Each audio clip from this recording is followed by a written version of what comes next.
जय श्री राम। धन सुख संपदा, वाहन सुख, वैवाहिक सुख देने वाले ग्रह, लग्जरी देने वाले ग्रह शुक्रदेव की आभाएं अब उच्च होने जा रही हैं। यानी अब शुक्रदेव बृहस्पति की मीन राशि में उच्च के रहेंगे। शुक्र, जिनको शुक्राचार्य कहा जाता है, दैत्यों का आचार्य कहा जाता है, वही शुक्राचार्य बृहस्पति की राशि के अंदर, जिनको देवताओं का आचार्य कहा जाता है, उनकी राशि में उच्च होने जा रहे हैं। उनके इस उच्च होने का आपकी राशि पर क्या प्रभाव होगा, वो सब कुछ बहुत ही विस्तार से मैं इस वीडियो में आपको बताने वाला हूँ। क्या लाभ है, क्या हानि है, क्या सावधानी है, क्यों ये गोचर आपके लिए बेहतर है, क्यों ऐसा गोचर बार बार जीवन में नहीं आता है, ऐसी क्या खास बात है कि शुक्र तो हर बार उच्च के होते हैं, लेकिन इस बार ऐसा उसमें क्या खास बात है, यही इस वीडियो का खास विषय है।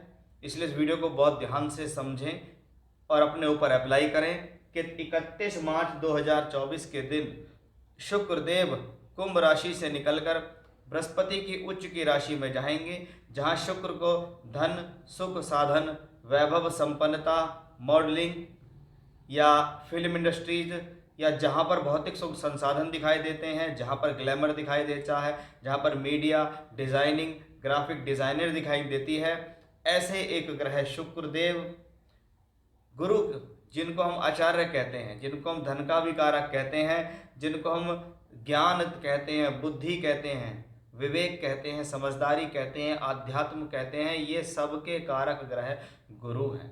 यानी यहाँ पर एक तरीके का हम दोहरा धन योग बना सकते हैं, क्योंकि शुक्र और गुरु दोनों ही धन से संपदित ग्रह हैं। काल पुरुष की कुंडली के अंदर शुक्र द्वितीयेश हैं, तो वहीं गुरु दूसरे घर के कारक माने जाते हैं। काल पुरुष के लिए अगर शुक्र सप्तमेश है, तो वहीं गुरु को भाग्य स्थान का स्वामी भी कहा गया है, और काल पुरुष की 12वीं ही राशि में होते हैं शुक्र उच्च के।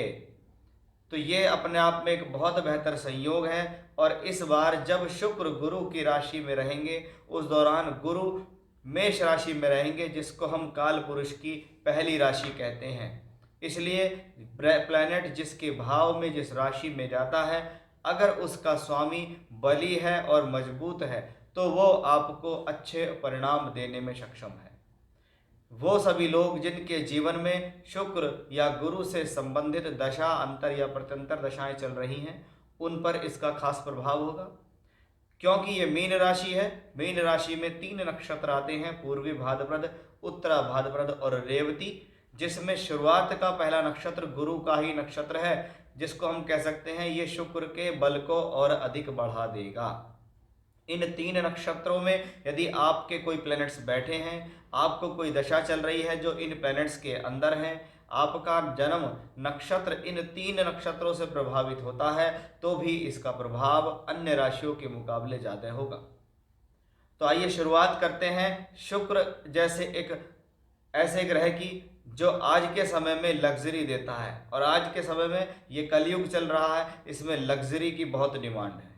हर कोई व्यक्ति विशेष इधर से उधर मेहनत करता है लग्जरी जुटाने के लिए, लग्जरी इकट्ठा करने के लिए। जहां उसकी आमदनी बढ़ती है, वैसे वैसे वह अपने लग्जरी को बढ़ाने में लग जाता है। तो आइए देखते हैं, जब ये शुक्र उच्च के होंगे ब्रह्मांड के अंदर लगभग 25 दिनों तक, तब इसका आपकी राशि पर क्या प्रभाव है, कौन से ऐसे क्षेत्र हैं जिनसे आपको लाभ मिलेगा, कौन सी ऐसी स्थितियां हैं जो आपके जीवन में अच्छा देंगी, किसके जीवन में विवाह के योग बनेंगे, किसके जीवन के अंदर लाभ मिलेगा, वो सब कुछ विस्तृत जानकारी यहाँ मिलेगी। खास तौर पर मैं इस गोचर को और भी बेहतर मानता हूँ। अगर आपकी कुंडली के अंदर आपको विवाह से संबंधित दशा चल रही है, तो आप इसको मान सकते हैं कि विवाह कारक उच्च का शुक्र गुरु संपन्नता की राशि के अंदर उच्च होगा। यानी ये वो कॉम्बिनेशन है कि जिनकी कुंडली में जिनको विवाह की दशा चल रही है, तो समझ लीजिए उनका वो कार्य यही गुरु शुक्र का कॉम्बिनेशन, यही उच्च का शुक्र पूर्ण करेगा। अब इसको आपकी राशि पे अनुसार देखते हैं कि आपकी राशि के बारे में देखते हैं कि शुक्र ग्रह अब आपकी पर्टिकुलर राशि के आधार पर क्या आपको देगा, कौन सा ऐसा समय काल है जो आपके लिए बहुत बेहतर जाएगा, उसको हम आगे वीडियो में विस्तार से जानते हैं। देखते हैं आपकी राशि यानी मिथुन राशि के जातकों के लिए ये गोचर कैसा है कि मिथुन राशि के जातकों, आप की राशि के स्वामी बुध हैं और बुध के लिए शुक्र को योग कारक भी कहा गया है, बुध के लिए शुक्र को मित्र भी कहा गया है। अब आप ये देखिए कि आपकी राशि से पंचम और द्वादश की भूमिका निभा रहा है शुक्र, जिसके अधिकतम फल वो पंचम भाव के देगा, क्योंकि ये त्रिकोण भाव भी है और ये इसकी मूल त्रिकोण राशि भी मानी जाती है। यानी पंचम भाव से संबंधित फल ज्यादा मिलेंगे। क्या मिलेगा? पंचम भाव क्या है? शिक्षा, विद्या, बुद्धि का भाव है। इस दौरान आपके द्वारा लिए गए निर्णय सफल होंगे। इस दौरान आपके जीवन में लग्जरी बढ़ेगी। इस दौरान आपकी शिक्षा का स्तर बढ़ेगा। इस दौरान आप अपनी शिक्षा से जीवन में आगे बढ़ेंगे। इस दौरान ये बात क्लियर दिखाई देती है कि भी पंचम का मालिक जब दशम में उच्च का हो तो हम जो पढ़ाई कर रहे हैं, हम जो प्रोफेशनल क्वालिफिकेशन कर रहे हैं या हम जो सीख रहे हैं, वो भविष्य में जाकर आपके कार्य क्षेत्र के अंदर जुड़ने वाला है और आप उससे पैसा कमाएंगे। इसको कहा जाता है पढ़ते हुए प्लेसमेंट मिल गया, पढ़ते हुए नौकरी मिल गई। हम जो पढ़ाई कर रहे हैं उसमें हमें एक्सीलेंसी मिल गई कि मैंने इस बार टॉप कर दिया, मैंने इस बार अच्छे नंबर प्राप्त कर लिए। भाई जरूरी नहीं है कि जितने भी मिथुन राशि के लोग हैं वो सब टॉप करेंगे, लेकिन यहाँ पर गोचर पॉजिटिव है। अब जिसकी दशा उन सब में सबसे बेहतर चल रही है तो टॉप तो एक ही व्यक्ति करता है और वो करेगा, लेकिन फॉलो सभी मिथुन राशि के जातकों को ये शुक्र करेगा। यानी उनका माइंड, उनकी बुद्धि, उनका ज्ञान सही एकाग्रता से काम करने के लिए तैयार है, क्योंकि ये द्वादशेश होकर भी दशम में उठ चुका है। इसका मतलब बाहर से जुड़कर धन कमाने का मौका, विदेश यात्राएं होना, विदेश से जुड़कर पैसा कमाना, फॉरेन लैंड से पैसा कमाना, विदेश के किसी व्यक्ति विशेष से जुड़कर पैसा कमाना, कोई ऑफर आ गया बहुत अच्छा, उस ऑफर को आपने स्वीकार कर लिया, एमएनसी कंपनी में आपकी नौकरी लग गई। क्योंकि शुक्र दशम भाव में है, कर्म भाव के अंदर उच्च का शुक्र मालव्य योग बना रहा है, इसलिए कार्य क्षेत्र में लग्जरी मिल रही है कि मुझे एक अच्छी पद प्राप्ति इस दौरान मिल गई, मेरा ऑफिस के अंदर रुतबा बढ़ गया, मेरी पोस्ट बढ़ गई, मेरी डेजिग्नेशन बढ़ गई। ये उच्च के शुक्र से आता है। जब ये राशि से दशम में हो यानी केंद्र में उच्च का हो तो वाहन सुख देता है, लग्जरी देता है, सुख शांति देता है, सुख शांति में वृद्धि करता है उच्च का शुक्र दशम भाव में बैठकर।